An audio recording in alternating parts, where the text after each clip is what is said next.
guess Brett was saying that Austin's kind of day-to-day, but how do you feel about him and his chance to You know, I feel good. You know, he's obviously a guy. He's extremely tough. He's played through a lot of nicks and things here in the last in the 2 seasons I've been with him. So I would expect if he can go at all, he's going to be ready to go. You know, that's just the kind of player he is. I think he's day-to-day at this point, so I haven't had any updates today, but hopefully we can get him Tuesday, Wednesday, and Thursday. That's the goal. We thought, we thought it might have been a concussion. How big were when Brett said that wasn't the case? No. How big were, not that you went shoulder, but how big Right. did you knock him? Huge relief. You know, I mean, obviously, anytime a guy has a head injury, you know, I mean, any injury, you get worried for him and everything, but the head obviously is something that we get concerned about, and then, you know, obviously coming back from an injury like that, that could be an extended period of time. So, for his sake and our sake, we were really happy that it wasn't had anything to do with his head. It looked like he's kind of changed his onslaught a couple times during the second half. Is that a result? I think so. I think he was sore, you know, and again, he's going to stay out there, compete and play. But absolutely, he changed. You know, the level of his throwing motion there a little bit. I think he was compensating for some pain he was feeling. He obviously had a rough game with the turnover. Huge yards, he's thrown 400 yards. So how do you think he could go? You know, he's disappointed like the rest of us. You know, it's you know, I've said this before. You know, you put your heart and soul into each and every week. Every game's different, and he had played really well a couple weeks in a row, and we were feeling really good about the plan and feeling good about him, and you know, we're a 10-10 game, you know, 17-10 game at the half, and then in the third quarter we just we had a meltdown, you know, and obviously he contributed to that. We all contributed to that, but he's not happy, obviously, and you know, again, the best thing you can do in these situations is get back on the field and practice and get ready and play a game. So hopefully we can get him back out there soon, and he can kind of get rid of that taste in his mouth. He held the ball a few times, maybe 7 times, and hadn't had protection. Were they just on your receivers? What was going on with that? You know, I think some of them were. I think there's a little bit to go around. I think he could have got rid of the ball a few times. You know, I think there was chances to throw the ball with guys coming into windows and in open areas that he missed, and he'll be the first one to tell you that. And then a couple of times, you know, we had guys with tight coverage, and I think sometimes I think you get used to guys being wide open or whatever it is, and in this league, sometimes they're not going to be wide open. A lot of times they're not. You got to throw them open, and you got to put the ball in the right spot. And I think that he didn't do that a few times, and we got too tight a coverage a couple times, and you know, at the end of the day, we got to get the ball out. Yes, they cannot run the ball at the level that he's going. So was it running back not finding holes, or not there? What did you see? You know, I think there was a couple runs we missed, but I think at the end of the day, I think we didn't hold up physically like we thought we were going to. I thought South Carolina did a really good job. I thought they played extremely well. They played physical. They played fast. There wasn't a lot of room in there. We missed a couple cuts, yes, but overall, I think they were the more physical football team. We've got to think Alabama's defense and how tough it is to They're going to be tough to run it on. They're extremely talented. They're you know, they're well coached. You know, nobody's really running on them at all.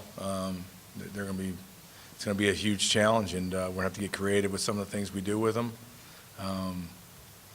You know, in the pass game and in the run game. So we'll have to pull out all the stops and get creative and try to gain advantages and gain a gap here and there if we can. And but they're really talented and really well coached, and that's a bad combination for their opponents. Just given what Alabama's done and the struggles from last week, just how do you convince your offense that you win games? Well,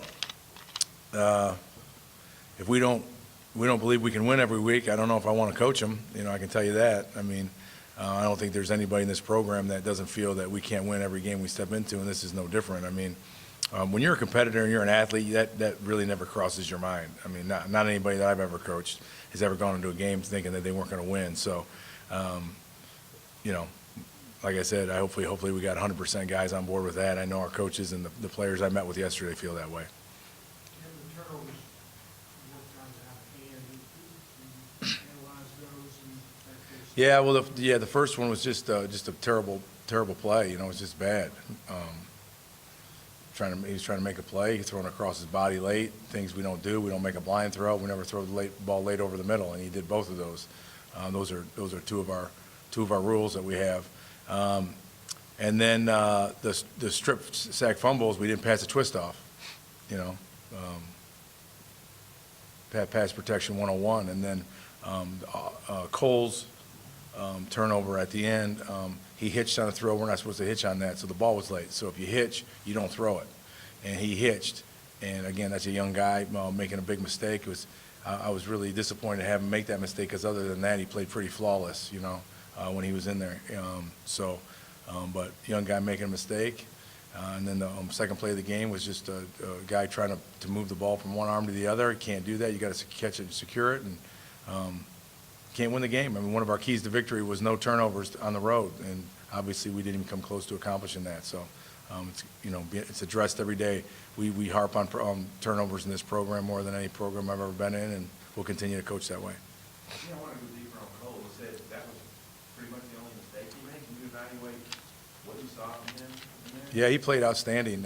He had the one big mistake, which is when you're the quarterback, it gets magnified, but loved his pocket posture, his presence, loved the way his accuracy. I loved the way he was moving around in the pocket, took off and ran, one design run and one sort of a design run, and put the ball in the right spot, and made a big throw for a touchdown, and just ran the team. Was very, very confident, very poised, and was communicating very well, and loved a lot of things he did. Loved his interaction on the sidelines, his confidence, and did it, like I said, without, you take that play out, he played pretty dang well. If you have to about TJ Hamsco, it's like maybe you want to do it more if you got that kind of. Yeah, he had an injury in practice and missed a little bit, and so we were a little cautious, but yeah, we did. We got it to him a couple times, and wish we could have got it to him a couple more, but as the game got out of hand, we had to change what we're doing a little bit, you know what I mean? And certainly he'll be in the plans this week and as we move forward. Yeah, we got from Brandon Martin too. Is he elevated himself? Yep, he's had a good week or two of practice, and we expect him to have, hopefully if he has another good week this week, he'll get more playing time, and we're starting to get to a point where we feel comfortable putting him in, and he made a nice catch, and got hit and hang on to the ball, and all those good things. So hopefully we can see him continue to make some steps. We were trying to evaluate what Cole Taylor did. I mean, among fans, even some of the media, there's been all kinds of speculation. He was just going to get scared, that they had their drags in there, and they weren't trying to stop him. It was a totally different situation. You know their personnel, you know what situation he's in.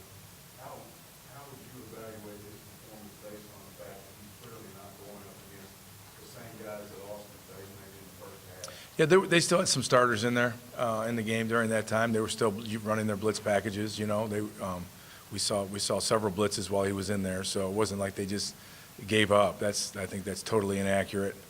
And he's a freshman playing in this league, and I don't care who he plays against. They're pretty good.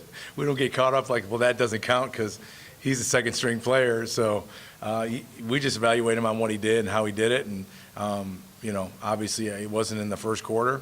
I know that, but the guy can't control that. He can control how he plays when he goes in there, and he did a really good job. And it's something for him to build on, and it's going to pay dividends as he goes into his career, that he's getting into games like that and situations like that, having to run a 2-minute drill, having to be coming out on his own 1-yard line and move the ball out, having to throw an interception and come back on the field, and how do you respond in that situation?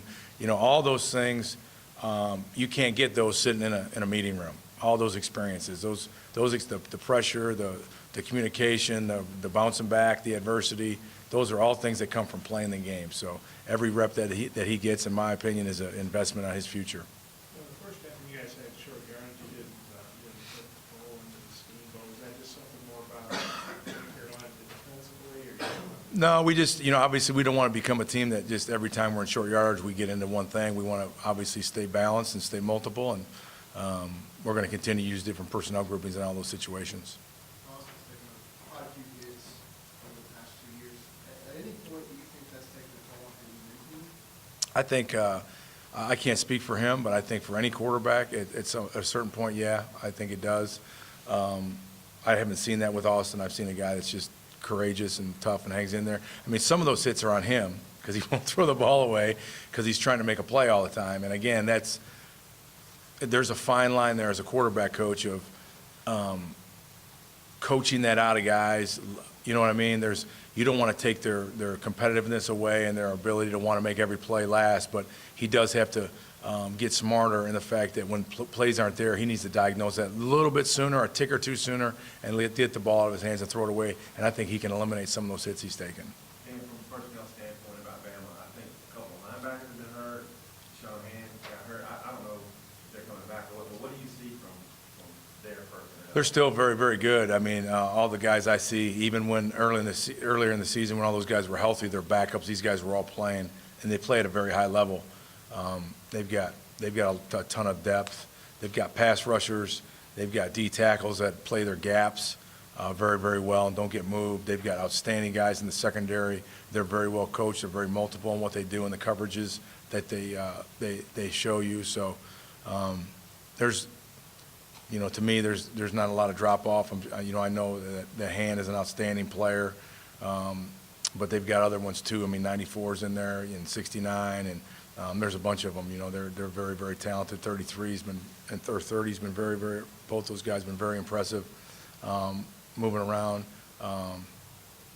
Secondary, like I said, is extremely well coached and very physical. They're just a physical team. They're big, lower body guys that play with great power and don't get moved around a lot, and they're not out of position very often. Pardon me?